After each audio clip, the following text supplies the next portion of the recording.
उमैर जालेवाला हमारे साथ मौजूद हैं, मोटिवेशनल स्पीकर हैं। नौजवानों से उमैर आपको बहुत ज़्यादा इंटरेक्शन है, जो एंटरप्रेन्योर्स हैं, जो लोग इस वक्त फील्ड में कामयाब हैं, जो कामयाब होना चाहते हैं, कुछ करना चाहते हैं अपने लिए, मुआशरे के लिए, मुल्क के लिए, तो क्या वजह है कि हम इतने नौजवान जो है वो कुछ करना चाहते हैं, उसके बावजूद हम डगर हमारी लाइन सीधी नहीं हो पा रही है बहैसियत कौम। इंडिविजुअल तो बहुत ज़्यादा लोग कामयाब हैं, बहैसियत कौम क्या वजूहात आपको लगती है? जी, वजूहात तो बहुत हमारे सामने हैं, हमें रोज़ाना नज़र आती हैं। हम एक बहुत इनटॉलरेंट माशरा होते जा रहे हैं। तालीम अगर देखें तो पाकिस्तान के अगर नौजवानों को 100 की मिकदार पे ले आएँ तो उनमें से सिर्फ 7 के पास हायर एजुकेशन होगी, यानी यूनिवर्सिटी की डिग्री होगी, कोई एक के पास गाड़ी होगी, उनमें से सिर्फ 30 या 40 के पास इंटरनेट की एक्सेस होगी।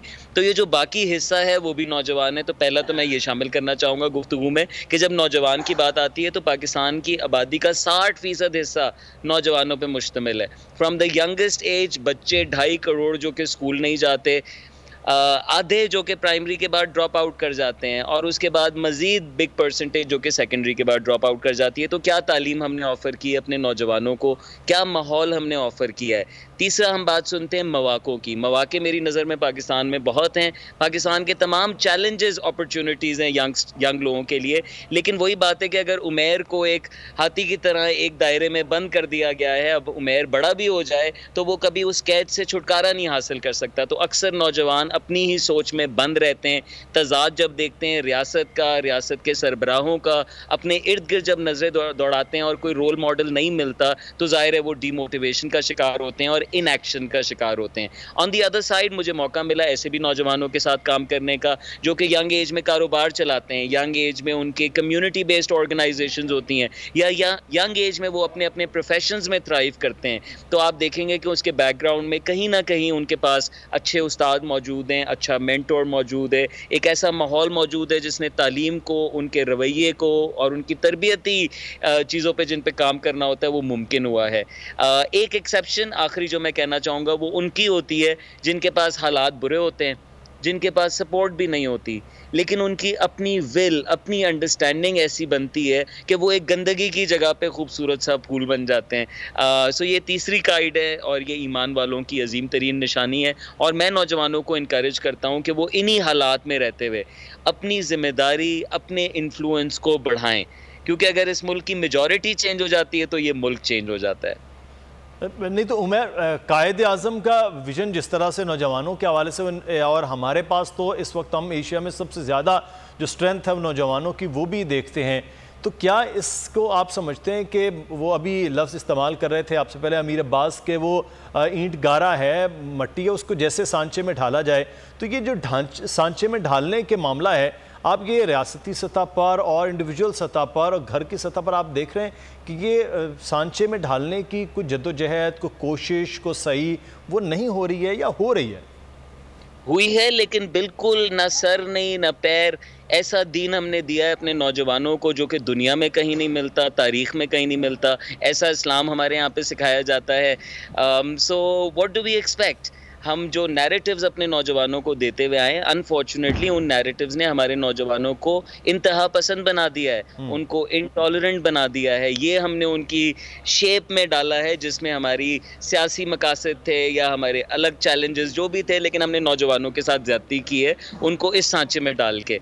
आपने बिल्कुल दुरुस्त कहा, हमारे पड़ोस में भारत है, उसके पड़ोस में हमारा ही पुराना हिस्सा बांग्लादेश है, इस हैं, उनके पास ज़्यादा मौके हैं एम्प्लॉयमेंट के भी और एंटरप्रेन्योरशिप के भी। तो सांचे में डालने की मिसाल आपको वहाँ से भी मिल जाती है। पाकिस्तान में कुछ अच्छा काम हुआ है, I'd like to highlight that। एक डिजी स्किल्स गवर्नमेंट का इनिशिएटिव है, बहुत अच्छा नौजवानों को स्किल्स देता है, उनको काबिल बनाता है कि वो डिजिटली अर्निंग मुमकिन बना सकें। तो ऐसे बेशुमार इनिशिएटिव्स हैं, लेकिन हमारा पॉपुलेशन चैलेंज बड़ा है।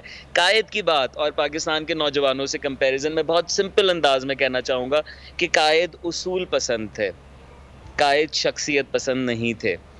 वो उसूल के आगे झुक जाते थे और हम जो है वो शख्सियतों के आगे झुक जाते हैं। तो कायद की ज़िंदगी से उसूल लेने की ज़रूरत है, उनका डिसिप्लिन लेने की ज़रूरत है। He was a fantastic lawyer उनके साथी लॉयर्स कहते हैं कि जैसे वो केस स्प्लीट करते थे, जो स्पेसिफिक बात वो प्रेजेंट करते थे, और इतनी स्पेसिफिक कि उन्होंने पाकिस्तान का मुकदमा सिंगल हैंडेडली बरतानिया वालों से जीता। हम लीगल बैटल जीते और उस वजह से हमें ये हुकूक मिल सके, हमें ये जगह मिल सकी। सो कायद का पैगाम काम काम काम। मुझे लगता है नौजवान काम ज़रा कम कर रहे हैं और जल्दी से कामयाबी की तरफ जाना चाहते हैं। ये बड़ा इंपॉर्टेंट आपने बोला, ये जो जल्दी में है और जल्दी की वजह से गलत रास्ते भी जो हैं वो और शॉर्टकट के चक्कर में चलें। लेकिन एक चीज़ जो कायद का बड़ा एक ज़बरदस्त विजन है, अमीर अब्बास 11 अगस्त की तकरीर है, अनफॉर्चुनेट ये भी एक तारीख का बड़ा हिस्सा है कि उस तकरीर को भी उस तरह से उजागर नहीं किया गया। वो चाहे हमारा मीडिया हो, चाहे वो कोई भी मीडियम हो, तालीम के ज़रिए, हमारे कोर्सेज़ के ज़रिए पाकिस्तान को एक फ़लाही रियासत और तमाम मज़ाहिब के लिए एक यकजा जगह कायद-ए-आज़म सोचते और देखते थे। लेकिन जो इंतहा पसंदी की अभी बात करी थी नासिर जावेद इकबाल साहिबा ने भी बात की, आप इस पर बहुत ज़्यादा बात करते हैं कि हम उन लोगों को जो हमारे लोगों को कत्ल कर रहे हैं उसके साथ उनको किस तरह से आज़ादी दें। हम प्रियंथा जैसा एक वाक़या और इस जैसे बहुत ज़्यादा वाक़यात हैं। आज हम भी वो कन्फेस करते हैं कि उन चीज़ों को शायद ज़्यादा उजागर करने की ज़रूरत थी। हम भी अपने प्रोग्राम्स में शायद पॉलिटिक्स के ज़्यादा बातें ही करते चले जा रहे हैं। तो ये जो चीज़ें हैं, जो अदम बर्दाश्त की, इंतहा पसंदी की रविश, ये कायद ने तो बिल्कुल नहीं ये सोचा था। इकबाल का तो ये नज़रिया बिल्कुल नहीं इस पाकिस्तान के हवाले से था। वो तो बिल्कुल मुख्तलिफ लोग हैं और कायद की काबीना के लोग बिल्कुल वो मुख्तलिफ हैं। उनकी तो सोच, तहरीरें और तकरीरें आज तक पढ़ते हैं। तो फिर ये कैसे हो गया कि हम इस पाकिस्तान में आ गए जो कायद ने सोचा ही नहीं? मुझे बहुत अच्छा लग रहा है मुदस्सिर, आप तीसरी बार प्रियंका का जिक्र कर रहे हैं इस ट्रांसमिशन में 1 घंटे में। चले कोई तो है कि बार बार इस इशू को उठा रहा है, उजागर कर रहा है, जो बहुत बड़ा एग्जिस्टिंग थ्रेट बन चुका हुआ है हमारी कौम के, इस मुल्क के लिए। ये जो इंतहा पसंदी है, जो इनटॉलरेंस है, जो अदम बर्दाश्त है, ये एग्जिस्टिंग थ्रेट बन चुका हुआ है हमारे लिए। एक अगर मुझे आप इजाजत दें, डॉक्टर साहिबा ने और उमैर साहब ने एक बड़ी खूबसूरत बात की। डॉक्टर साहिबा ने फरमाया कि इक़्तिदार से चिमटे रहते हैं लोग, अगर नहीं आप हो रहे तो इक़्तिदार छोड़ दें। आप क्यों अपनी आने वाली नस्लों को, पुश्तों को अपना पेटेंट राइट समझते हैं कि आपने उनको इक़्तिदार मुंतकिल करना है? तो आप आज कायद का जिक्र कर रहे हैं। जितनी स्ट्रगल कायद ने इस कौम को और इस आज़ाद ममलकत के लिए की। स्टैनले वॉलपर्ट, ये प्रोफेसर ऑफ एमराइटस है university of California Los Angeles में जी। उसने कायद पर जो किताब लिखी है, उसने उसका प्रीफेस है किताब का, जो उसका पहली लाइन है जहां कायद के बारे में, वो कहता है कि बहुत सारे लोग ऐसे हैं जिन्होंने दुनिया में तारीख का धारा बदला।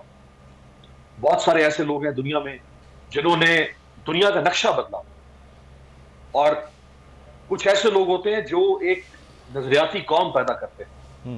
मोहम्मद अली जिन्ना दुनिया का वाहिद ऐसा शख्स है जिसने ये तीनों काम करके दिखाया। और उसने ये कमेंट कर राइटर, वो कहता है कि जिन्ना ज्यादा पावरफुल थे अपने कॉन्टेम्परेरी जो सब कॉन्टिनेंट के सियासतदान थे, जिसमें गांधी थे, जिसमें नेहरू थे, उनसे ज्यादा ताकतवर उसने लिखा है जिन्ना। उस जिन्ना ने क्या अपनी बेटी को मुसल्लत किया इस मुल्क के ऊपर? अगर वो अपनी बेटी को विरासत मुंतकिल करके चले जाते तो कोई कायद का हाथ रोक सकता था? कोई कायद से कोई कह सकता था, टोक सकता था? क्योंकि कायद ने बहुत कुछ किया था इस मुल्क के लिए। वो कह सकते थे कि भाई मैंने तो तुम्हारे लिए 40 साल इतनी बड़ी स्ट्रगल की है, मैं इतना भी तुमसे अपना हक वफादारी नहीं मांग सकता कि मेरी बेटी जो है वो मेरी जानशीन बन जाए। आप कर दिया अपनी बेटी को एक असूल के ऊपर, जिसका जिक्र उमैर ने किया, एक असूल के ऊपर, मैन ऑफ प्रिंसिपल। दुनिया ने कायद के बारे में कहा, गोरों ने कहा कि ही इज इनकरप्टेबल। इसको आप करप्शन सुंघा ही नहीं सकते हैं, इसके मुंह को करप्शन लग ही नहीं सकती है, इसका खमीर ऐसा है, ही इज इनकरप्टेबल, करप्शन हो ही नहीं सकती इससे।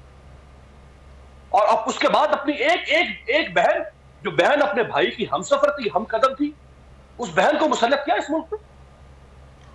कोई विरासत छोड़ी अपनी। सब्सक्राइब करें और बेल दबाएं ताकि कोई खबर रह न जाए।